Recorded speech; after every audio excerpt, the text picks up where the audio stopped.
Good morning, everybody. Happy Thursday, March 26th. Nice to see you all again. Today we're going to be discussing determining change. Now, I know we've done this before. This is just a review. So we're just going to go over how we determine the change owed when paying for an item or if a customer is paying for an item. So it's a two-step process. First, we need to know the total cost of the items being paid for. Sometimes you're just purchasing one item, but at other times you might be purchasing more than one item.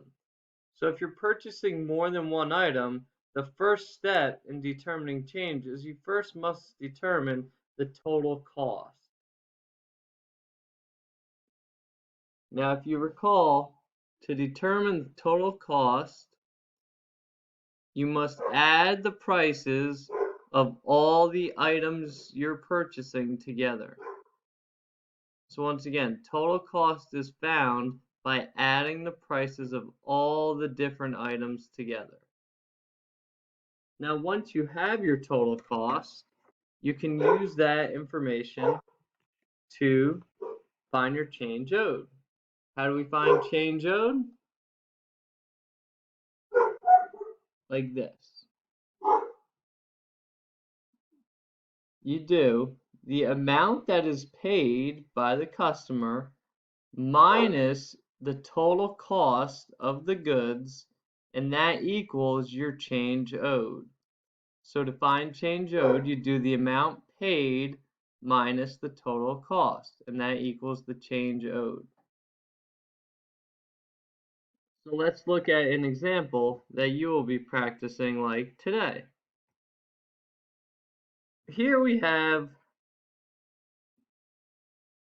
a receipt as if we went to the movie theater. We all love the movies. Hopefully we can get back there soon. Now, they didn't include the ticket here, but we're just talking about the other items you might buy at a movie theater. So you might buy some popcorn, some soda, and some candy. The popcorn costs $1.63. The soda costs $1.46. And the candy costs $4.16. So our first step in determining change is we need to find the total cost of all those goods. So to find the total cost, if you remember, we have to add the price of all those goods. So I'm going to add, starting with my hundredths place. So I will add 3 plus 6 plus 6. So 3 plus 6 is 9, and 9 plus 6 more is 15. So we'll write down the 5 and carry the 1. Now let's go to our tenths place. We have 1 plus 6 is 7. 7 plus 4 would give us 11. 11 and 1 more would give us 12. So we'll write down the 2 and we'll carry the 1. Now we need to remember here, let's put our decimal right below the other decimal, straight down because we're adding. Now we just add the ones place. We have 1 plus 1 is 2, plus 1 more is 3, plus 4 equals 7. So that would give us 7 here, and we don't have anything to carry. And we're talking about money. So our total cost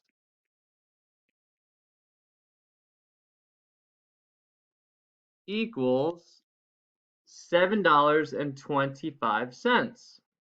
Now, let's look at the next part. We have to determine the change. So if you paid with a $20 bill, how much change would you receive? So remember, to find change owed, what we need to do is we need to subtract. To find change owed, if you remember, we subtract the amount paid minus the total cost. So the amount paid here is $20. So we have $20 and you're going to subtract the total cost. So $20 minus the $7.25. For this part, you can use a calculator if you want, but if you're not going to use a calculator, we have all zeros here, so we're going to have to borrow from the 2. That would make this a 10, but we need to borrow from the 10. That becomes a 9. That 10 becomes a 9, and here we have 10. 10 minus 5 would be 5. 9 minus 2 would be 7. And 9 minus 7 would be 2. And that 2, which had become a 1, minus 0 is just 1. So if we paid $20 and our total cost was $7.25, our change owed would equal $12.75. We all see that? That is one example of when we're finding change owed. Now, if you wanted to take this to the next step and you wanted to show how to make $12.75, the best way to do that would be to use a $10 bill. I know they're not the easiest to see. So 10 and 2 ones. That would give you your $12. And then we need to make 75 cents. So we have $12. Now to make the 75 cents, nice and easy. We all recall we always want to try to use our quarters first. So we'd use 25, 50, 75. 3 quarters makes your 75 cents. These are all quarters. Okay, so 1, 2, 3 of those make 75 cents. So if you want to challenge yourself and you have some money, you can also show the money when you're doing this practice. So for today, you all are going to practice using the assigned worksheet that is in your Google Classroom. You all have it in your packet. It'll be different for different students. So it's going to be a worksheet that looks like the example that we just had. So the worksheet will look like this, okay? It's going to be either page 15, 16, or 19. So look in your Google Classroom to determine which page your practice will be on. Okay, I'll end with a joke and I'll get Charles up here. Hey Charlie, come here, buddy. Charles, come here. Okay, the joke. Well, Charles, I don't know what he's doing, but we'll do the joke in the meantime. What is a sheep's favorite game to play in gym class? Think about sheep. What would be their favorite game to play in gym class? Nope, it's not basketball. It's not soccer. A sheep's favorite game in gym class is badminton. Yes.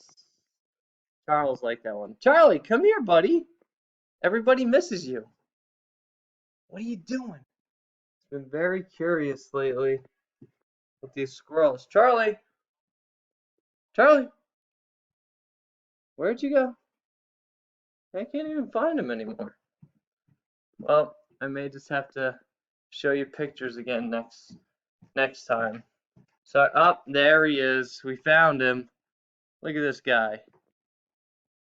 He's always keeping guard somewhere. He's looking out the front window, making sure nobody gets by without knowing he's here. Right, Charles? Say hi. Say hi to everybody. All right, you can go back on duty. All right, everybody. Have a great day. Good to see ya. Be well. Stay safe. Remember, thank your parents. They're the best. See y'all later.